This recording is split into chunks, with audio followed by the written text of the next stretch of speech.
اس وقت وفاقی وزیر شیر رحمان نیوز کانفرنس کر رہی ہیں. گھوم رہا ہے اور اس کے ارد گرد جو سرکل ہوتا ہے وہ ضرور پاکستان میں آ ہی رہا ہے اور ہمارے ساحلی علاقوں کو زد میں لے چکا ہے.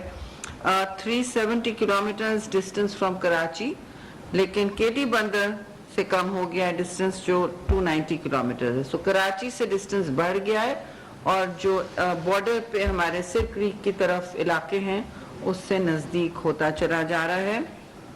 اب یہ ڈائریکشن وہی ہے جو آپ سے صبح اور کل شیئر کی گئی تھی، north east, north and north asset.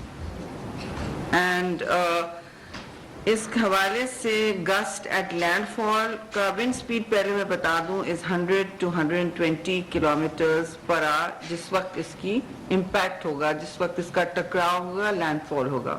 So that's 100 and 120 kilometers. People need to know this. Especially the provinces جو ہمارے ساتھ مستقل رابطے میں ہیں. گسٹ ایٹ لینڈ فال 140. یہ علاقوں میں جو ابھی تصویریں کچھ تصاویر آ رہی ہیں 140 کلومیٹرز پر، بہت سے آپ کو علاقوں کی ڈسٹرکٹس کی تصویریں آ رہی ہیں. ایک میڈیا میں عمر کوٹ کی بھی تصویر ہے، ڈسٹ سٹارم کی زد میں ہے اور ہر اعلیٰ اہلکاروں نے بھی شیئر کی ہے. یہ پاکستان کی طرف 7 کلومیٹر پر آور کی سپیڈ پر ایڈوانس کر رہا ہے جی.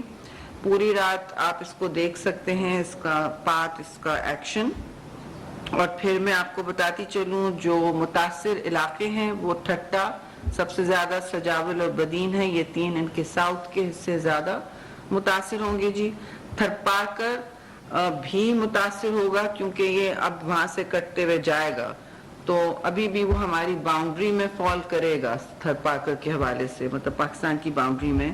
جتنا وہ ہٹا بھی لیں ابھی ہم رائٹ پہ ایسٹ پہ یہ تھرپاکر کی طرف ہے اس وقت. میرپور خاص عمر کوٹ کی آپ نے تصاویر بھی دیکھی ہیں جہاں ہائی وینڈز ہیں 80 to 100 کلومیٹرز پر آور اور گس جو زیادہ ہیں وہ 120 پر بھی ہو سکتے ہیں.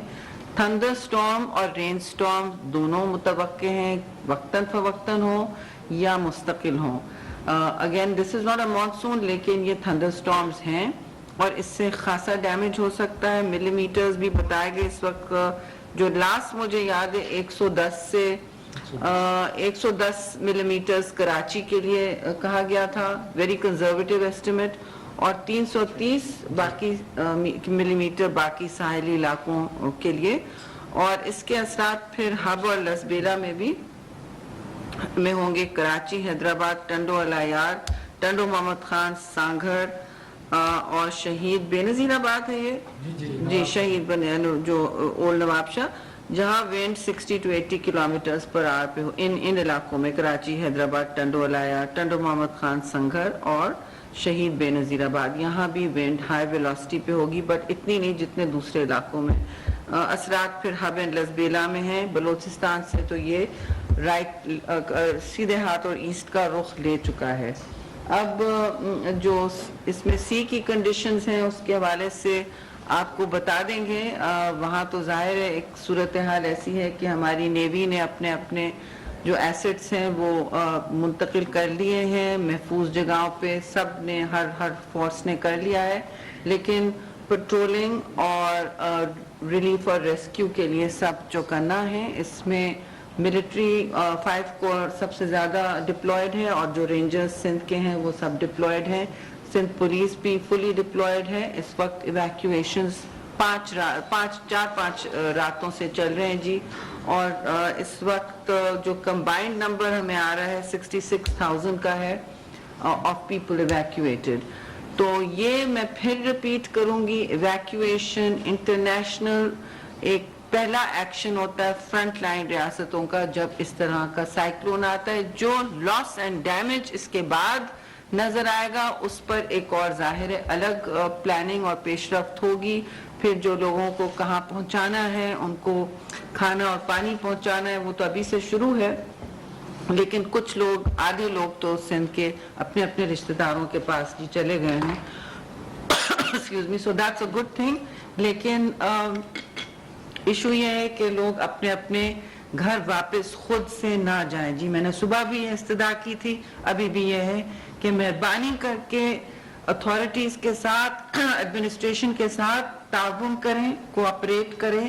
آپ کے بھلے کے لیے, آپ کی جان بچانے کے لیے یہ ہو رہا ہے, آپ کے فیملی ممبرز کے لیے. اس وقت جتنا احتیاط ہم برت سکیں بہتر ہوگا, بعد میں ریگریٹ نہ ہو, کیونکہ جتنے گھر ہیں, جتنے کچے مکانیت ہے, ولنریبل ہیں, وہ بہت امپیکٹڈ ہوں گے, وہ بہت متاثر ہوں گے. کچھ کے شاید گھر نہ رہیں, ایسا ہو سکتا ہے. اور مجھے افسوس ہے جی کہ یہ سارے وہ علاقے زیادہ متاثر ہو رہے ہیں جو پچھلے سیلاب میں 2022 کا جو تھا میگا فلڈ جو تھا اس میں متاثر ہوئے تھے. وہی علاقے ہیں جن کو ابھی ریکوری کا وقت نہیں ملا تھا. اور میں انٹرنیشنل میڈیا اور فورمز پہ جب بات کرتی ہوں, میں اس بات کی نشاندہی ضرور کرتی ہوں کہ یہ کلائمیٹ چینج کے شاخسانے ہیں, یعنی ماحولیاتی اثرات ہیں. موسمیات الگ بات ہے, موسم تو آپ کے سامنے ہے, لیکن اس کے پیچھے ماحولیاتی اثرات ہوتے ہیں, گلوبل وارمنگ ہوتی ہے, اس کے پیچھے سمندر کی گرمائش ہوتی ہے, جو انڈین اوشن ویسے بھی وارم رہتا ہے, اس وقت وہ زیادہ ہے, اور سی لیول رائز, یہ بھی ایک کلائمیٹ چینج کا ایک ڈائریکٹ امپیکٹ ہوتا ہے جی. تو یہ ساری چیزیں جب کمبائن ہونے لگتی ہیں تو آپ ویدر ایونٹس جسے کہتے ہیں ایکسٹریم ویدر, پھر اس کی فریکوینسی, اس کا آنا, اس کی شدت میں آپ دیکھتے ہیں کہ ایک اپورڈ ٹریجیکٹری ایک دیکھتے ہیں کہ زیادہ ہو رہی ہیں, اور سمندر میں بھی آپ ایکٹیویٹی دیکھتے ہیں. اب یہ صورتحال ہے جی کہ میں آگے کی بات نہیں کروں گی, لیکن مانسون اور اس میں ہیٹ ویو بھی اس کے بعد ملک اس کی بھی لپیٹ میں آئے گا, اور یہ بھی کلائمیٹ چینج کے شاخسانے ہیں. پھر میں ریپیٹ کروں گی, پچھلے 3 سال سے پاکستان کے جو اس وقت سندھ اور بلوچستان کے علاقے ہیں جی, وہ سب سے گرم علاقے ہوتے ہیں. We score the highest degree centigrade in the world, 53.7 degrees. مجھے نہیں پتا اور کسی ملک میں یہ ٹیمپریچر ریچ ہوا ہو, پہنچا ہو, اگر ہے تو مائی سمپتھیز. لیکن اس وقت کنسسٹنٹلی پاکستان میں ہیٹ ویو ہر سمر بڑھتی جا رہی ہے. مانسون ایکٹیویٹی تشویشناک اور خطرناک اکثر ہوتی جاتی ہے, جیسے پچھلے سال کی فلڈنگ ہوئی تھی. تو ہمیں ظاہر ہے اپنا ایک سٹاک ٹیک کرنا ہوگا. وی نیڈ ٹو سٹاک ٹیک کہ ہم اب کیا پریپریشن کر سکیں, کیونکہ یہ جو ریزیلینس ریکوری ٹریپ ہوتا ہے, دس از مائی definition of the new developing societies and communities and countries which are in now constantly rebuilding from the last disaster, recovering from the last disaster, and are having to deal with the severe and accelerated impacts of climate change on its front line. تو پاکستان اس وقت hot spot ہو چکا ہے climate کا change کا. یہ ایک اس کا شاخسانہ ہے.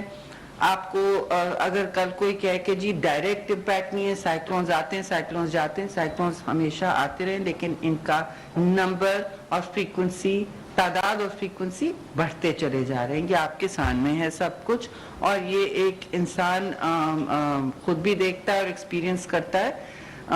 یہ کوئی نیچرل یا قدرتی حالات نہیں ہیں, پلیز اس کو قدرت سے نہ منسلک کریں.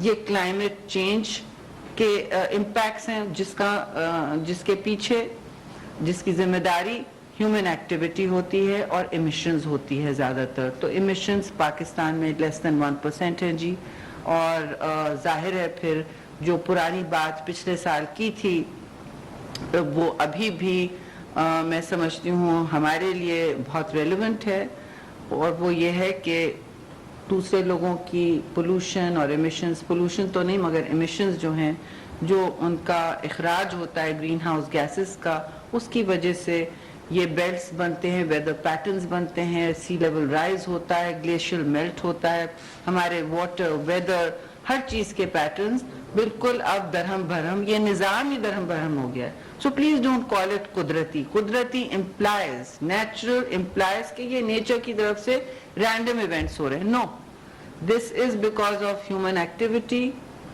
in the developed world, and this is because of climate change. Climate change is caused by mostly greenhouse gases. There are many other, مگر اس وقت جو آپ فیس کر رہے ہیں وہ یہ ہے, اور یہ ہیٹ ویو سے لنک ہوتا ہے. Heat wave